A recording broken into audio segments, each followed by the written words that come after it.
Sino ba mag-aakala na ang isang basurero pwede maging mayor ng Maynila? Hindi ako makapaniwala.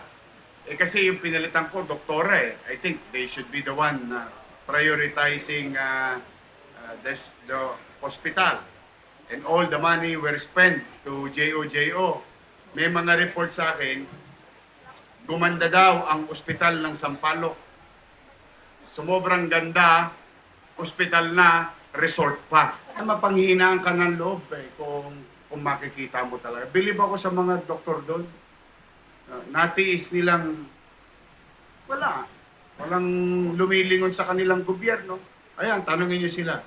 Kakampi, kalaban, wala kung sinino. Dahil in a span of a few weeks or a month, ito na po at mag-groundbreaking na tayo. I-renovate na natin ang emergency room dito sa Sampaloc. Yorme, tanong ng mga taga-Sampaloc, tanong ng mga doktor, kailan po matatapos yan? Baka siyam-siyam. Tama naman. Kasi yun ang worry nyo pagka gobyerno, nuknukan ng tagal eh. Yung inuhukay nga dyan sa ilan na namatay, hindi pa tapos yung inuhukay sa Tuason. Asahan nyo, Mayor, na lahat ho ng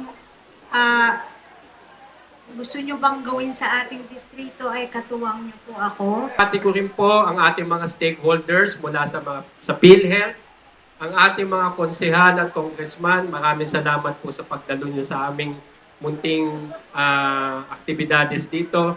Special mention ko po, Barangay Chairman AY Magbitang, Barangay Chairman Barrientos, dalawang pader namin dito sa ospital ng Sampaloc. Binabati ko rin po kayo lahat. Bigyan ko lang po kayo ng maiksing history ng ating building. Noong 1981, itinayo po ito ng lolo ni Konsehal Bagatsing, si Mayor Ramon Bagatsing. Ang pangalan po nito dati ay Manila Abuse Rehabilitation Center. Tapos, nung nag-take over kami ng 1994, nadatnan po namin siya as a health center. At nung city ordinance po noon sa pangunguna ni Mayor Lim at ni Vice Mayor Dito Atienza, ay naging ospital ng Sampaloc. Okay, mahalaga po na hindi natin makakalimutan po yun. 31 years na po ang aming ospital, 31 years na rin po ang inyong lingkod dito. Nakita ko ang mga pagbabago, nakita ko rin yung hindi nagbabago. Ganun po yun. Nang ako'y umikot, naibalik ako last year, marami po akong mga naging culture shock din. Pero masasabi ko po, 3 mirakulo na nakikita ko. Unang mirakulo, yung aming rooftop na punong-puno ng basura, ang linis na po ngayon. Pangalawa, ang hindi namin mapaandar na elevator, ngayon nakakabit na. At yung huli po, na matagal na namin pinag-uuntugan ng ulo dahil ang una kong trabaho dito ay isang emergency room doctor, kung papaano maaayos ang emergency room namin. Dahil puro kanto uma-adjust kami. Ngayon, dahil po ata doon sa habagat, nakita po ni Yorme kung ano ang kinalalabasan. Literally, umuulan sa loob ng ospital ng Sampaloc. Hindi po natiis ni Mayor. Pumunta siya dito on the spot, 11:30 in the evening. At bumalik pa kinabukasan. This time, bit-bit na po ni Mayor, architect, engineer, at ang sinabi niya, ipapagawa natin ang ospital. Ngayon po, bago po ibigay kay Vice Mayor Chi, bilang tumatayong ama ng mga taga-ospital ng Sampaloc at dinadala ko na rin po sila, taus-puso po kami nagpapasalamat sa inyong administrasyon. Pati na rin po yung mga natamasa namin benepisyo nito mga nakaraan, nagpapasalamat po kami. At dahil nagbabasa rin po ako ng Facebook, may mga komentaryo po doon. Sabi niya, Yorme, nare-renovate yung emergency room. Sana po mare-renovate din yung mga empleyado. Ito lang masasabi ko po sa inyo lahat. No? Ang mga empleyado po dito, dedicated po. Kung ito, nare-renovate, mare-renovate din po kami lahat. Okay? So, ulitin ko po, marami po salamat sa inyong pagdalo. At taus-puso ako, nagpapasalamat. Meron talaga pong gobyerno ngayon sa Maynila. Marami po salamat. Maraming salamat po, Dr. Angel Eric R. Sison. At sa pagkakataon pong ito, ibibigay ko naman po sa inyo ang ating pong minamahal na Congresswoman. Palakpakan po natin, Congresswoman Giselle Maceda. Magandang umaga sa inyong lahat. Isang karangalan sa akin na masaksihan ang araw na ito. At syempre, salamat sa ating alkalde at vice-alkalde. At ibig sabihin nito ay ito'y panibagong pag-asa upang maging nahawa ang ating distrito. At asahan nyo, Mayor, na lahat ho ng gusto nyo bang gawin sa ating distrito ay katuwang nyo po ako. At ibig sabihin din ito, hindi lang tayo tinignan ni Yorme, tinitigan niya po ang Sampaloc at doon napakasaya ko po. At napapatunay na ang mamalasakit at pagkakaisa ay isang magandang halimbawa sa ating komunidad. Yun lang po, mahal namin po kayo. Thank you so much, our Congresswoman Giselle Maceda. At sa pagkakataon pong ito, ibibigay ko naman po sa inyo para sa kanyang mga mensahe at upang ipakilala ang ating pangunahing tagapagsalita, palakpakan po natin our Vice Mayor Angela Lei Chi Atienza.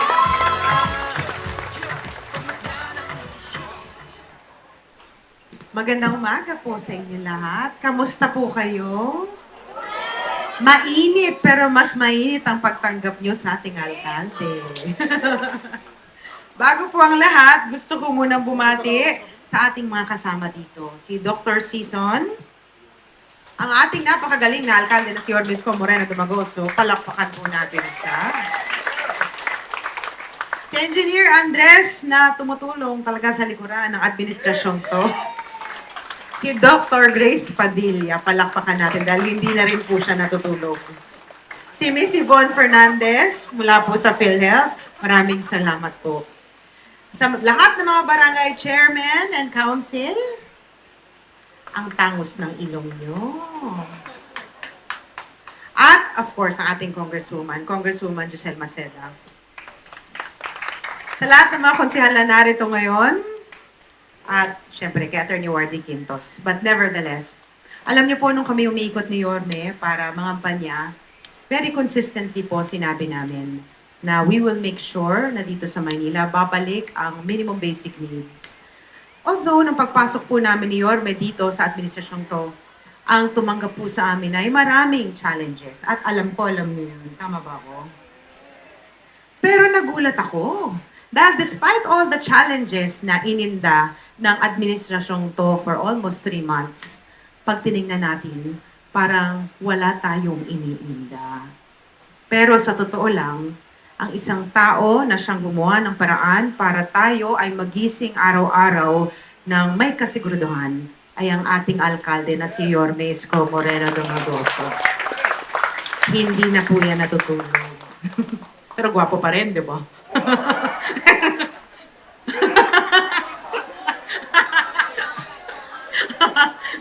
Hindi, pero nandito ako para sabihin sa inyo na alam nyo, nakakatuwa dahil actually, amongst sa lahat ng mga health centers na ginawa at inayos ni Yorme, meron na rin tayong cath lab, meron na rin tayong dialysis center na dumami na ang dialysis machines at ngayon naman, mabibigyan tugon ang emergency room dito sa Sampaloc.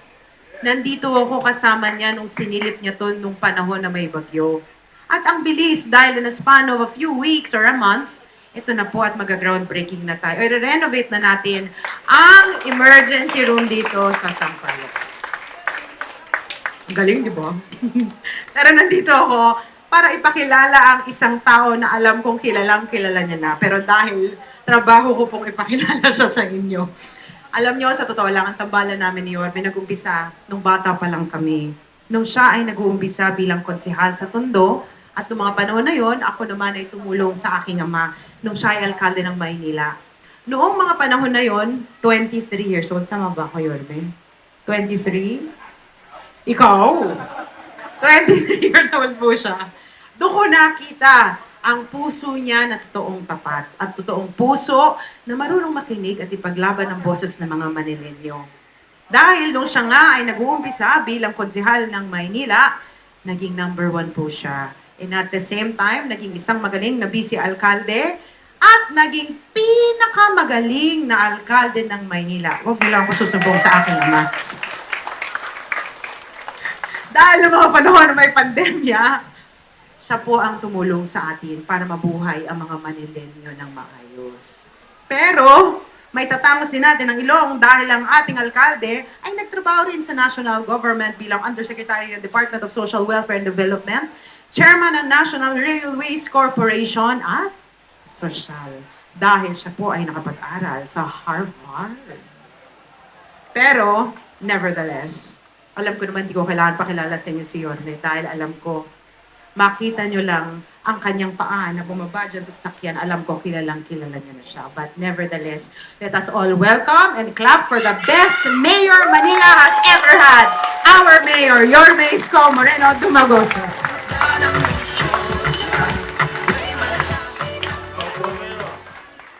Maraming salamat. Maganda nating masipag na Vice Mayor. May asim pa. Sa ating minamahal na Congresswoman, Dr. Giselle Maceda. Natatawa talaga ako doon. Makukuha na ng nanay mo, huwag ka mag-alala.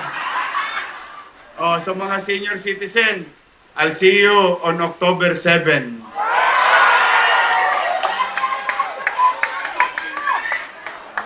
Mukhang alam na alam nyo October 7, start na. Tapos mapuputol saglit. Kasi District 1 and 2, 7. October 9, District 3 and 4. October 10, District 5 and 6. Sa mga kabataan, alam ko hindi kayo makarelate doon sa usapan namin ng mga lolo't lola ninyo. Kami-kami lang nagkakaintindihan noon. Nakakuha nyo na yung cake. Nakakuha nyo na yung gatas. Yung hindi pa nakakuha ng cake, kailan ang birthday nyo? November. Steady lang kayo sa Gedli. Andyan yan.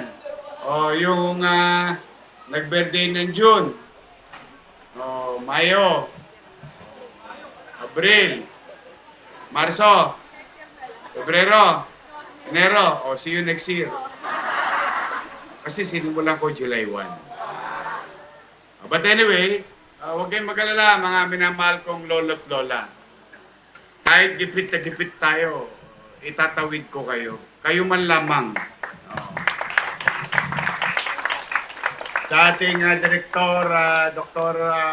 Grace Padilla ng MHD, Engineer Andres, at ang ating Direktor sa Ospital ng Sampaloc, kung anong edad ng Sampaloc, yun din ang itsura niya. Siya po may sabi, 31 years malamang ito, pogi ito nung araw. Pogi pa rin ngayon. Sa mata ng kanyang asawa. Dr. Season, at again, to my fellow public servant, our City Councilor, Attorney Lady Quintos, tayo kayo, kaway kayo, kasi hindi ko magagawa ito nang wala kayo Eunice Castro, DJ Bagaching, Ryan Ponce, Doc Almiron. Noong nagpunta ako dito, bumabagyo Wala kaming tulog nila Andres. nila Director Angeles, nagkagayak kami the day before at saka the whole day. At bumulwak ang uncontrolled flood. O kasi sa positive nun, flood control. Bumulwak sa Maynila. We were shocked. Everyone was shocked at the time. And we were very busy trying to cushion or maibsan yung kinakarap ng lungsod dahil sa baha. And may mga report sa akin, gumanda daw ang ospital ng Sampaloc. Sumobrang ganda, ospital na, resort pa.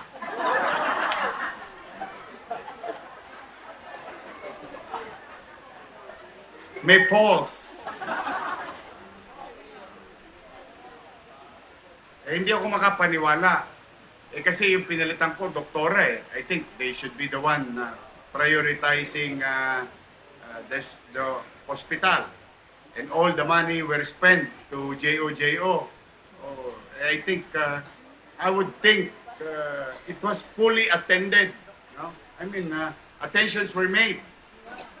Pero, be that as it may, si Ami sa Kasewa, punta kami rito, Diyos ko, para pala kayong fragman. May tubig dito, mataas. So I went and I saw it. I saw the dedications of our doctors and nurses and medical frontliners at the time. Despite the bad working environment, may isang pasyente nakakumot.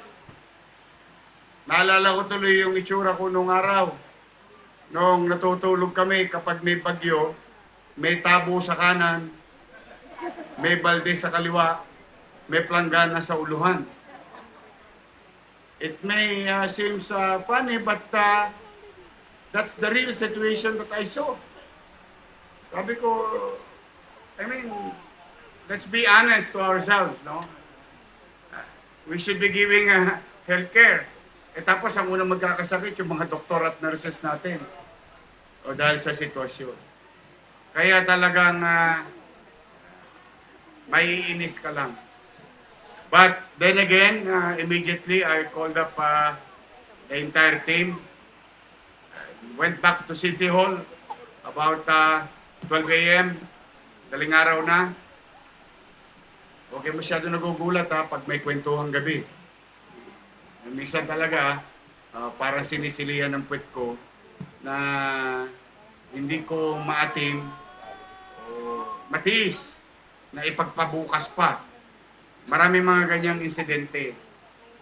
And fortunately, we have able people, assets of the city government, just sitting there.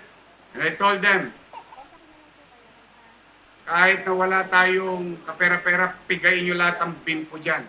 Gusto kong maayos, lalong madaling panahon, yung emergency room. Ang balita ko, mas maganda dati yung opisina ng direktor kaysa sa emergency room ninyo. Instagrammable daw. And how can you do that? That's why we have to put a stop on this. We prioritize our facilities, our fellow public servant in this kind of institution or health sector so that the people, at the very least, they can receive is maginhawang pasilidad, maaliwalas na pasilidad. Today, after a few weeks, just a few weeks, I am on my 93 days. 93 days na ba? Haba na? 3 buwan na, Pat? 3 buwan na. We've opened Baseco Hospital, the Cat Lab, health centers and libraries, and yesterday, your fellow doctors, nurses and BHW, and barangay nutritionist. We visited San Nicolas. Yung ospital ng Sampaloc, ospital na parang resort.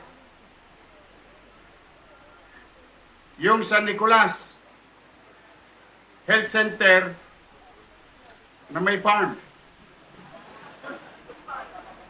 Dinidiligan sa loob. Everywhere. Everywhere. Alam nyo, na mapanghinaan ka ng loob kung makikita mo talaga. Believe ako sa mga doktor doon. Natiis nilang walang lumilingon sa kanilang gobyerno. Ang ikamamatay mo doon, mold Yung amag, ang ikamamatay mo doon, kuryente. At yung pasyente, sigurado ako pag nauntog, patay. Hindi sa untog, sa tetano. That's how it works. You know, my description is like, ano to, Somalia? That's how it is, mga nanay at tatay ko. My fellow public servant. Now, those days are gone. Yes, gipit tayo. Pero huwag kayong mag-alala. You're part of the policy and visions of the city government, which we call MBN. Minimum Basic Needs. Housing, education, healthcare, and jobs. Yan ang pupuntahan ng lahat ng mapipiga ko sa bimpo. Ng lahat na maiimpok natin. Ang lahat na masisave natin. We will utilize it efficiently to confront this problem. Social perennial problem. Habang katulad ng mga inaasahan ng mga lolo't lola ko, mabigat yun kulang-kulang 300 million yun. But then again, kahit wala tayo, huwag kang mag-alala.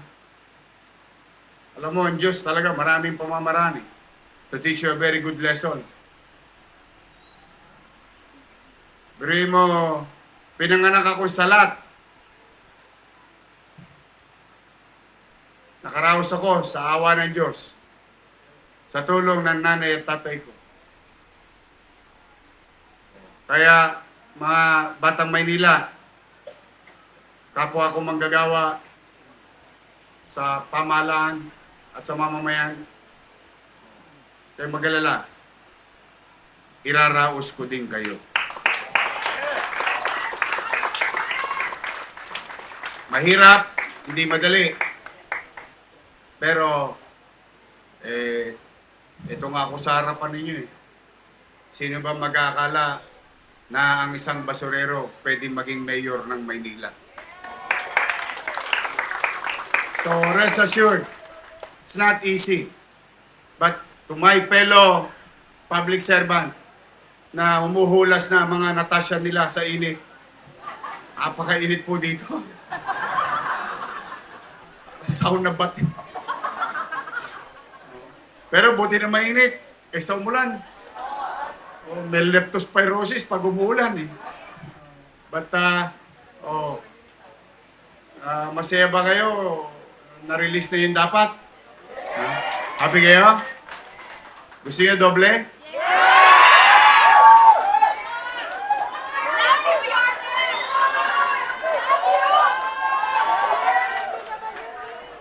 Sa mga matatanda, kami-kami lang nagkakaintindihan.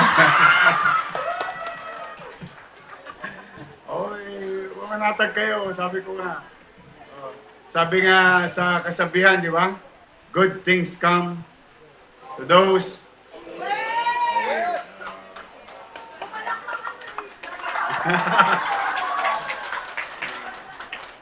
meron po kasing espesyal para sa kanila.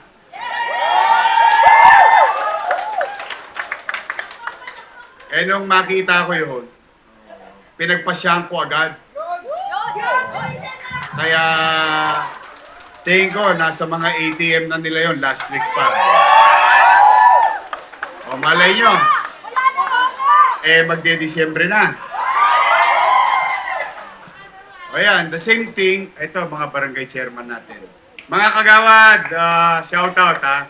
Barangay Tanod, EXO, Secretary Treasurer, sa mga chairman natin. Tingnan ninyo ha, may pera sila. Nakalaan para sa kanila. Ang tawag doon ay share nila sa city. First quarter, second quarter. Hindi binigay sa kanila. Hindi binigay sa kanila. Nahukay ko lang eh. Totoo po. Nahukay ko lang. Nakita ko lang. Ba't hindi ito binibigay sa barangay? Lalo na ngayon. 5-5 tumpukan ng dilubyo sa lungsod. O, marami nangangailangan. Ayan, tanungin nyo sila. Kakampi, kalaban, wala kung sinino, 896 barangay, naibigay ko yung first quarter at second quarter ng share nila.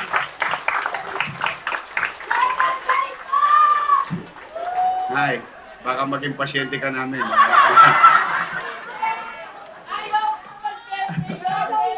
Kaya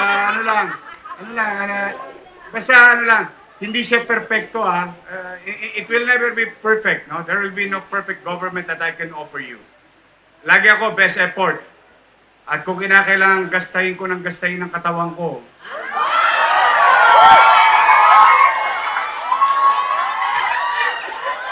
mga malisyoso kayo. Gastahin, ibig sabihin, yung lakas na ibinigay sa akin ng Panginoon Diyos. Kayo talaga. Magbubuti ako, pipilitin ko magbuti lagi. Magiging efficiente tayo. O sa mga doktor, nitian nyo naman yung mga pasyente ko. Yun lang naman ang, hindi, isipin nyo na lang, pag ngumiti ako, meron na naman kami kay Yorme.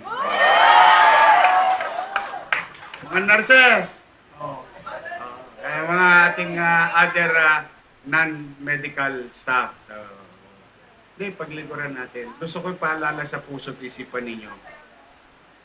Ano nga ba ang dahilan ko noong unang araw na nagpasya ako sa aking sarili na sumapi sa pamahalaan?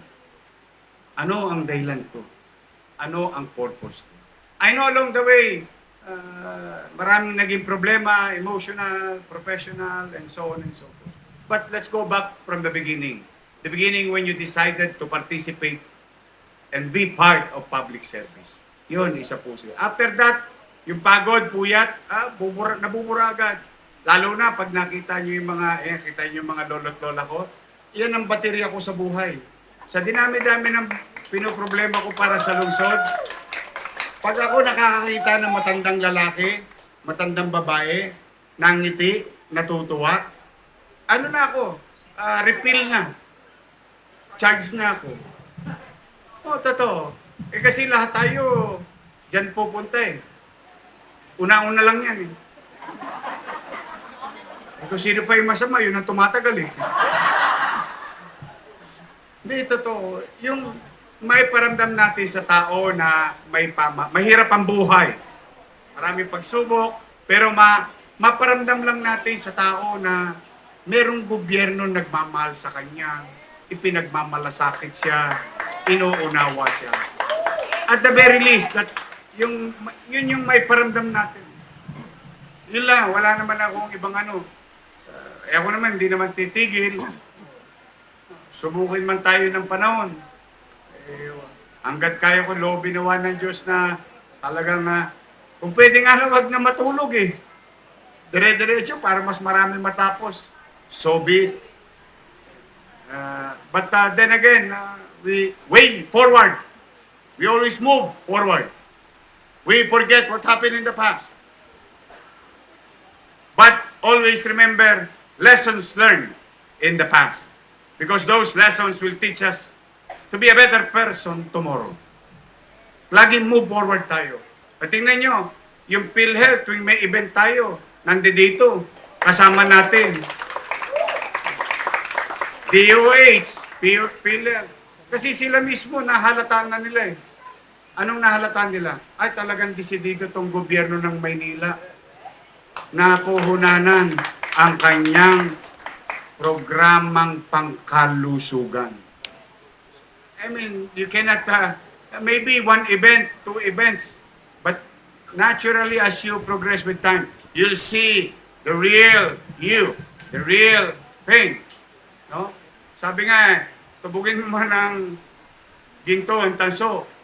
Tanso pa rin yan. Pero ang ginto, kahit luma, konting nyangga lang, kikinis na ulit yun. Kikintab na ulit yun. At makikita ang totoo. Yan ang tapat at totoo. So, anyway, I'm happy for you and I'm excited for you. Now, Yorme, tanong ng mga taga-Sampaloc, tanong ng mga doktor, kailan po matatapos yan? Baka siyam-siyam. Tama naman. Kasi yun ang worry nyo pagka gobyerno, nuknukan ng tagal eh. Eh yung inuhukay nga dyan sa ilan na namatay, hindi pa tapos yung inuhukay sa Tuason. Ang dami na naburol dyan. Pero, ngayon, kailan ito? Andres, yari ka na. Sisiguraduhin ko, Pasko, sasaya ang ospital ng Sampaloc at ng mga taga-Sampaloc. We will deliver. We will deliver in the next 3 months for the people of Sampaloc. Pumanatag kayo, parang imposible? Yes. Pero hindi. Nakagawa nga kami ng ospital eh. 400, almost 400 bed in 52 days. From vacant land. With no engineering playbook. Hula-hula lang. Ha? Ito. Mayari namin. It became a focal healthcare facility of the City of Manila and the national government. Kaya kaya yan. Hindi yan imposible. Di ba, Andres? Kaya. Hindi, kasi ayokong tumenga. Gusto ko makapag-deliver agad. Basta pipilitin namin maging maaliwalas ang trabahuhan nila at pupuntahan ninyong pasilidad. So muli, halika na. Magasingit na pawis ko. Marami pa kasi ako ibabalita sa inyo, but next time na lang. Manood lang kayo tuwing Biyernes ng Yorme's Hour so that you'll be updated in our activities in the City of Manila. But for now, I'm excited to each and every one of you. So again, maraming salamat. Ulitin ko hindi ko to nagawa mag-isa. Josiel Quintos, Josiel Castro, Josiel Bagatsing. Pero mas gusto ko si Hana. Andiyan ba si Hana? Si Hana na lang. Anong gusto niyo? Si Hana na lang, no? Mas okay si Hana.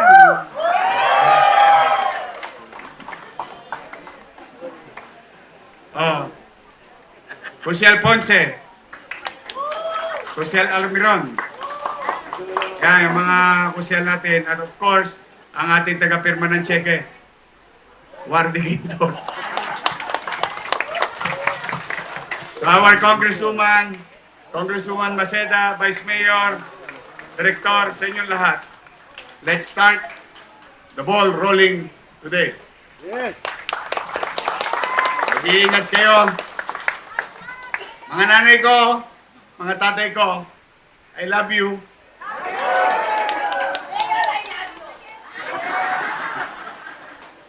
Sa mga kabataan, mag-iingat kayo. Basta, ayun, no? May asim pa, I love you na. Mainit, baka ma-stroke ka. Thank you, thank you. So mag-iingat kayo. Nawa ay patuloy kayong gabayan ng Panginoon Diyos na kayo laging maging ligtas at malusog. Nakakalungkot isipin, if I'm not asking too much, we, Manilans, mamaya bago tayo matulog, ipagdasal natin yung ating mga kababayan sa Cebu. Marami nang nasawi. You will never know. It's gonna happen anywhere. But for the meantime, kung kayo may maitutulong, ipadala nyo sa city government because after this, I'm going to convene MDRRMO and Manila Health Department. We will send contingent to our fellow Filipinos in Cebu. Nakalungkot. To the people of Masbate. Yeah, mamaya, total, wala naman tos gas. Before you go to sleep, I know you're gonna pray for yourself, for your family. If I'm not asking too much, let's just include a few words of prayer for our fellow Filipinos in the country, especially in Masbate and Cebu. Mag-ingat kayo, pagpalain nawa kayo ng Pong May Kapal. Manila! God first. Thank you. Maraming